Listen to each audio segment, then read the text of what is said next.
So hello everyone, आज की जो वीडियो है यहाँ पे CUT PG 2025 के ऊपर है। ठीक है, तो आप सभी लोगों को पता है आप लोगों के एग्जाम हो गए हैं और अभी कुछ के चल रहे हैं। अगर मैं बात करूँ सभी के एग्जाम 1 अप्रैल तक एंड हो जाएंगे।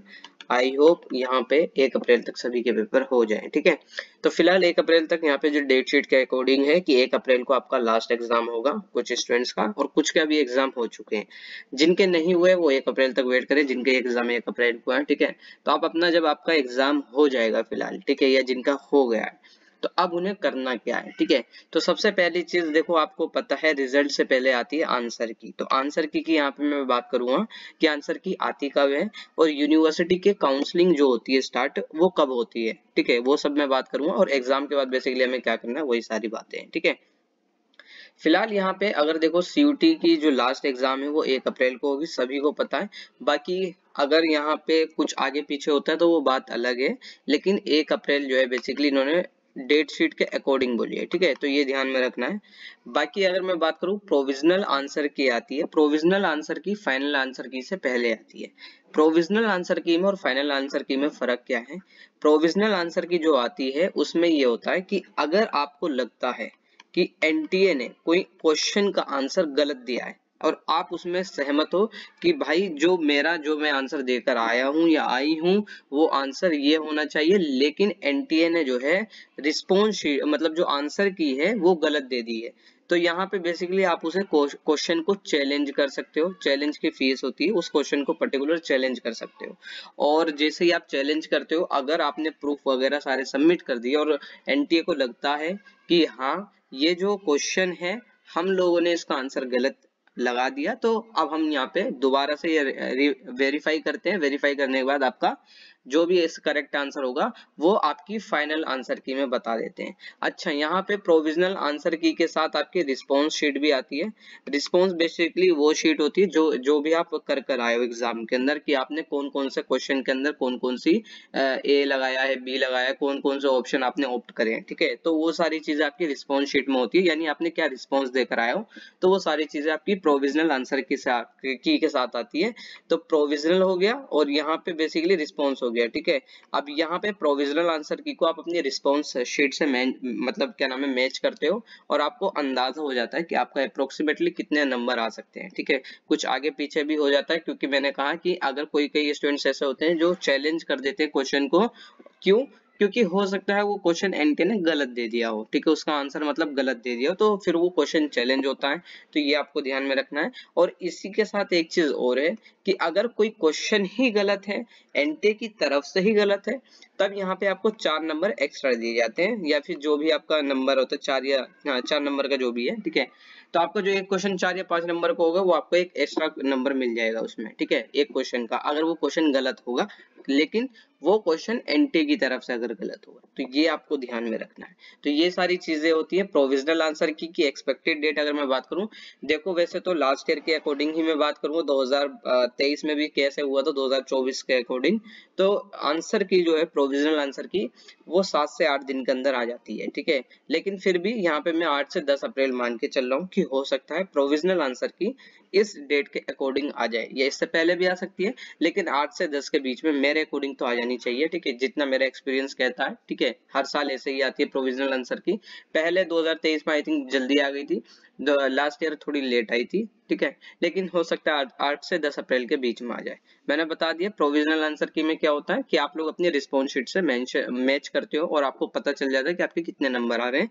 और दूसरी चीज, प्रोविजनल आंसर की इसलिए रिलीज करी जाती है पहले, ताकि अगर आपको लगता है कि कोई क्वेश्चन जो है ये जो एनटीए ने मतलब गलत दे दिया, तो आपको एक्स्ट्रा नंबर मिल जाते हैं। आपको भी पता होना चाहिए ये चीज।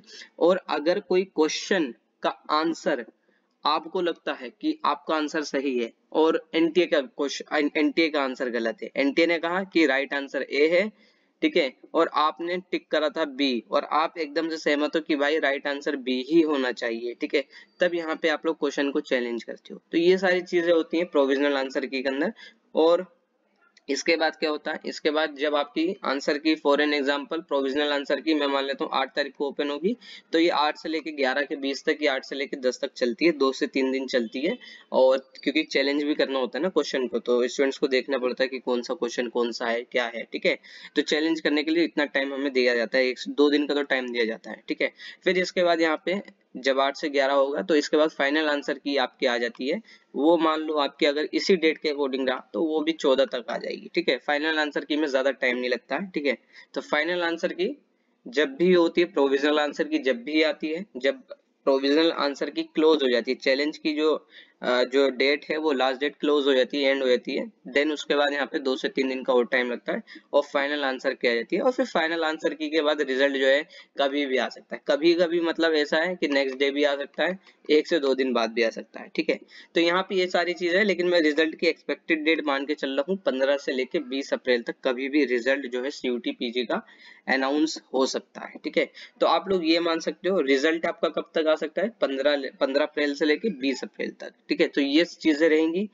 बाकी अगर मैं बात करूं इसके बाद क्या होगा, इसके बाद आते हैं यूनिवर्सिटी के फॉर्म। देखो एक चीज आपको ये ध्यान में रखनी है, यूनिवर्सिटी की काउंसलिंग स्टार्ट होती है। अब यूनिवर्सिटी की काउंसलिंग रिजल्ट के बाद स्टार्ट होगी, ठीक है। अब जैसे मैं मान लेता हूँ 15 से 20 अप्रैल, तो आप एक्सपेक्टेड मान सकते हो। वैसे तो देखो कभी भी ये मैं सारी चीजें अपने उसके अकॉर्डिंग बता रहा हूँ, एक्सपीरियंस के अकॉर्डिंग बता रहा हूँ कि कब फॉर्म रिलीज हो जाते हैं, ठीक है। तो अगर 15 से 20 अप्रैल तक रिजल्ट आ जाता है, अनाउंस हो जाता है, तो आप लोग ये मान के चलो कि आपका मई हो गया या फिर अप्रैल की लास्ट वीक हो गई, ठीक है। अप्रैल की लास्ट वीक मान सकते हो। अप्रैल की लास्ट वीक से लेके मई की फर्स्ट वीक तक कभी भी आपकी यूनिवर्सिटी के फॉर्म रिलीज हो सकते हैं, ठीक है। अब यहाँ पे एक चीज आपको ये ध्यान रखनी है, सीयूटी पीजी जब आप फॉर्म फिल किए थे तो आपने एक ही फॉर्म फिल किया था, आपने पता है आपको एक फॉर्म फिल करना था सिर्फ सीयूटी पीजी नाम का, ठीक है। और जब सीयूटी पीजी आपने फॉर्म फिल किया तो आपको ये भी पता है कि आपने एक ही फीस दी थी, ठीक है, जो भी आपकी फीस लगी थी, तो वो फीस के अकॉर्डिंग आपने एग्जाम दे दिया। लेकिन सीयूटी पीजी में क्या होता है कि आप ये एनटीए को बता रहे होते हैं कि मेरे को ये सब्जेक्ट का एग्जाम देना है, तो आप ये एनटीए को बताते हैं, ठीक है। और आपको एनटीए क्या करता है, एग्जाम लेके रिजल्ट अनाउंस करके आपके हाथ में मार्कशीट दे देता है, देन इसके बाद एनटीए का काम यहाँ पे हो जाता है खत्म, ठीक है। आप कुछ नहीं है। काउंसलिंग प्रोसीजर का काम अब यहाँ पे यूनिवर्सिटी का है, और जिसमें आपको सेपरेटली पार्टिसिपेट करना है। सेपरेटली पार्टिसिपेट का मतलब ये है, अगर आपको बीएचयू में एडमिशन लेना है तो बीएचयू का अपना फॉर्म आएगा, जेएनयू में एडमिशन लेना है जेएनयू का अपना फॉर्म आएगा, डीयू में एडमिशन लेना है डीयू का अपना फॉर्म आएगा, आपको एचसीयू में एडमिशन लेना है एचसीयू को अपना फॉर्म आएगा। जितने भी यूनिवर्सिटी है सीयूटी पीजी के अंदर सभी के अपने एक सेपरेट फॉर्म आएंगे, और फीस भी उनकी होती है। फीस कितनी होती है मैंने बताया, 200 से लेके 500 तक, ठीक है। अब ये चीज ध्यान रखनी है, जैसे डीयू की मैं बात करूं तो डीयू की जो फीस होती है वो 250 होती है, ठीक है। अगर 50 रुपए इस साल बढ़ जाए तो इसमें कोई वो नहीं है, ठीक है, क्योंकि भैया ये लोग फीस बढ़ाते रहते हैं, कभी भी बढ़ा देते हैं, ठीक है, इनका कुछ नहीं पता। फीस से इन्हें मतलब है ज्यादातर, क्योंकि सबको पता है जितनी ज्यादा कलेक्शन होगा उतना ज्यादा बेटर है। तो फीस इतनी रहती है, कभी 250 हो गया। अच्छा लोगों को लग रहा है कि 250 रुपए है तो इसमें क्या कोई बहुत बड़ी बात थोड़ी होगी 250 रुपए, जी ये आपको लगता है, लगने से कुछ नहीं होता। 250 रुपए अगर आपको लग रहे हैं तो वही स्टूडेंट डीयू में भी फॉर्म भरेगा, और उसके डीयू की सेपरेट फॉर्म की फीस 300 रुपए मान लो, पीएचयू की फॉर्म की फीस 300 मान लो, ठीक है, इतनी रहती है। फिर यहाँ पे कई स्टूडेंट्स होते हैं जो सोचते हैं कि एससीयू को फॉर्म फिल कर दूं, ये मैं वो सेंट्रल यूनिवर्सिटी बता रहा हूँ जिनकी फीस इतनी कम होती है। अगर आप स्टेट यूनिवर्सिटी की तरफ जाते हैं तो 500 रुपए फीस हो जाती है, ठीक है, हकीकत में मैं बता रहा हूँ 500 रुपए फीस हो जाती है सेपरेट फॉर्म की यूनिवर्सिटी के। अब यहाँ पे हमें करना है क्या, यूनिवर्सिटी फॉर्म जब आएंगे मई की लास्ट में या फिर मतलब सॉरी मई की फर्स्ट वीक में या अप्रैल की लास्ट वीक में आते हैं अगर फॉर्म, तो हमें कैसे फॉर्म फिल करना है उसकी तो मैं वीडियो बना दूंगा, आपको समझा दूंगा, आप ग्रुप ज्वाइन कर लेना, ठीक है। एक चीज ये ध्यान में रखनी है, जैसे मैं ऊपर अगर आपको दिखाऊं तो मैंने एक चीज कही है कि फाइनल आंसर की और इसके बाद रिजल्ट अनाउंस होता है, ठीक है। अब रिजल्ट में आप सभी लोगों को पता चल जाता है कि आपके नंबर कितने हैं, ठीक है, और एक्सपेक्टेड कट ऑफ कितनी जाएगी ये भी सभी को अंदाजा होता है, और इसकी पर्टिकुलर वीडियो में बना दूंगा। यहाँ पे डीयू के बेस पर रहेगा, डीयू जेएनयू बीएचयू इन 3 यूनिवर्सिटी को मैं इस साल सोच रहा हूँ एक्सपेक्टेड कट ऑफ बताऊंगा। अभी रिजल्ट आने दो, अभी नहीं बता सकता, ठीक है, पेपर मॉडरेट लेवल के आ रहे हैं लेकिन इस साल। अब यहाँ पे रिजल्ट मैंने कहा जो भी आपका सीयूटी पीजी का जैसे ही रिजल्ट आएगा, रिजल्ट में आप लोगों को पता चल जाता है कि आपके नंबर कितने बन रहे हैं कि आपका एडमिशन हो सकता है। ठीक है, तो आपको जरूरी नहीं है सीयूटी पीजी के अंदर इतनी सारी यूनिवर्सिटी है तो आप सारे के फॉर्म फिल करो, नहीं भाई। आपको अगर लग रहा है कि मेरा एक्सपेक्टेड कट ऑफ के अंदर हो सकता है तो आप लोग 99% चांस है तो जेएनयू का फिल कर देना। आपको लग रहा है कि भैया जेएनयू में तो होगा नहीं, मेरे इतने कम नंबर हैं, अगर जेएनयू मांग रहे हैं, मैंने बोल दिया एक्सपेक्टेड कट ऑफ 200 से लेके 250 तक जा सकती है, 200 ज्यादा बोल दिया, सॉरी, 230 से लेके 250 तक जा सकती है किसी की कट ऑफ की, मैंने बात कर दी किसी सब्जेक्ट की। तो 230 से लेके जब 250 तक मैं बात कर रहा हूँ और आपके नंबर है 180, ठीक, तो तब तो आपके कोई चांस ही नहीं है जेएनयू के अंदर, तो जेएनयू का फॉर्म मत फिल करना। ठीक है, तो ये आपको ध्यान में रखना है, वही फॉर्म फिल करना जिसमें आपको लगता है कि आपका एडमिशन हो जाएगा। जैसे मैंने कहा जेएनयू है, बीएचयू है, डीयू है, एसयू है, बहुत सारी यूनिवर्सिटी है, पौंडीचेरी यूनिवर्सिटी है, हिमाचल सेंट्रल यूनिवर्सिटी है, ठीक है, बिहार की अपनी कई यूनिवर्सिटीज हैं, स्टेट यूनिवर्सिटीज हैं। तो ये आपको ध्यान में रखना है फॉर्म फिलअप करने से पहले कि आपको वही फॉर्म फिल करना है जिसमें आपको लग रहा है कि आपको उस यूनिवर्सिटी के अंदर एडमिशन हो जाएगा। फालतू के फॉर्म फिल करोगे कोई फायदा नहीं होता। ठीक है, अगर हाँ 90% चांसेस है तो आप फॉर्म फिल कर दो कि हो सकता है भाई हो जाए, कुछ भी हो सकता है क्योंकि कट ऑफ डाउन भी जा सकती है, तो बाकी हम उस टाइम पे बात कर लेंगे। रही बात यूनिवर्सिटी के फॉर्म की लास्ट डेट कब तक रहेगी, देखो अगर यहाँ पे वैसे तो ये 1 महीना तक चलते हैं, ठीक है, 1 मंथ तक चलते हैं, इनका टाइम पीरियड होता है यूनिवर्सिटी के फॉर्म का।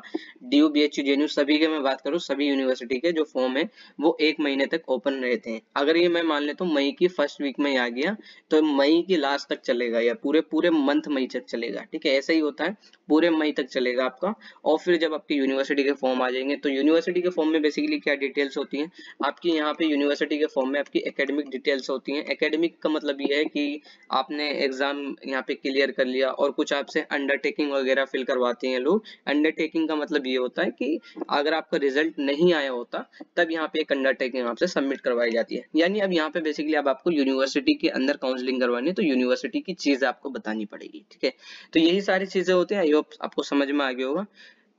और बाकी रही बात आगे आपको करना क्या है, देखो यहाँ पे एक ये वाला जो ग्रुप है, ये वाला व्हाट्सएप चैनल सीयूटी पीजी का, ठीक है, तो सीयूटी पीजी का आप लोग ये वाला व्हाट्सएप चैनल ज्वाइन कर सकते हो। इसकी अपडेट मतलब इसका जो लिंक है चैनल का ये मैं आपको डिस्क्रिप्शन बॉक्स में दे दूंगा। यहाँ पे बेसिकली व्हाट्सएप चैनल पे ये आपको अपडेट मिल जाएगी कि कोई वीडियो आ रही है या कोई लेटेस्ट अपडेट आ रही है, तो यहाँ पे मैं आपको इन्फॉर्म कर दूंगा।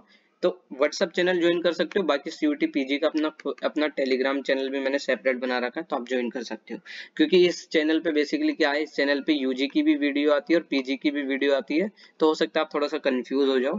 तो इस वजह से यहाँ पे मैं सीधा बोल रहा हूँ कि आप लोग व्हाट्सएप चैनल ज्वाइन कर लो या टेलीग्राम चैनल ज्वाइन कर लो, कोई भी अपडेट होगी तो मैं वहाँ पे उस टाइम पे अपडेट कर दूंगा, इन केस अगर मैं वीडियो नहीं बना पाता। ठीक है, तो ये सारी चीजें आई होप आपको समझ में आ गई होगा। दोबारा से बता रहा हूँ, सीयूटी की एग्जाम अगर 1 अप्रैल तक हो जाता है तो प्रोविजनल आंसर की 8 से लेकर 10 अप्रैल तक आ सकती है, फाइनल आंसर की 14 अप्रैल तक मान सकते हैं, और एक्सपेक्टेड फाइनल आंसर की के बाद रिजल्ट कभी भी अनाउंस हो सकता है, 2 से 3 दिन बाद कभी भी अनाउंस हो जाता है रिजल्ट। ठीक है, तो रिजल्ट से हमें कोई ज्यादा वो नहीं करना है क्योंकि सभी को पता चल जाता है कि फाइनल आंसर की या प्रोविजनल आंसर की में आपके कितने नंबर बन रहे हैं। ठीक है, और रही बात यहाँ पे यूनिवर्सिटी के फॉर्म, मैंने ऑलरेडी कहा 1 महीने तक चलते हैं और ये मई की फर्स्ट वीक और या अप्रैल की लास्ट वीक में आपके फॉर्म आ जाएंगे अगर इसी के अकॉर्डिंग सारी चीजें चलती रहेगी। ठीक है, यूनिवर्सिटी के फॉर्म की जो फीस होती है वो 200 से लेके 500 तक हो सकती है, डिपेंड करता है, हर यूनिवर्सिटी की अलग अलग होती है। ठीक है, और फॉर्म मैं दोबारा बता रहा हूँ वही फॉर्म फिलअप करना जिसमें आपको लगता है कि आपके चांसेस है एडमिशन होने के। ठीक है, तो यही सारी चीजें अब आपको समझ में आ गई होगा। बाकी अगर आप लोगों की कोई फर्दर क्वेरी रहती है तो आप मुझे इंस्टाग्राम पर और व्हाट्सएप पर मैसेज कर सकते हो। बाकी सीयूटी पीजी का टेलीग्राम चैनल और व्हाट्सएप चैनल ज्वाइन कर सकते हो।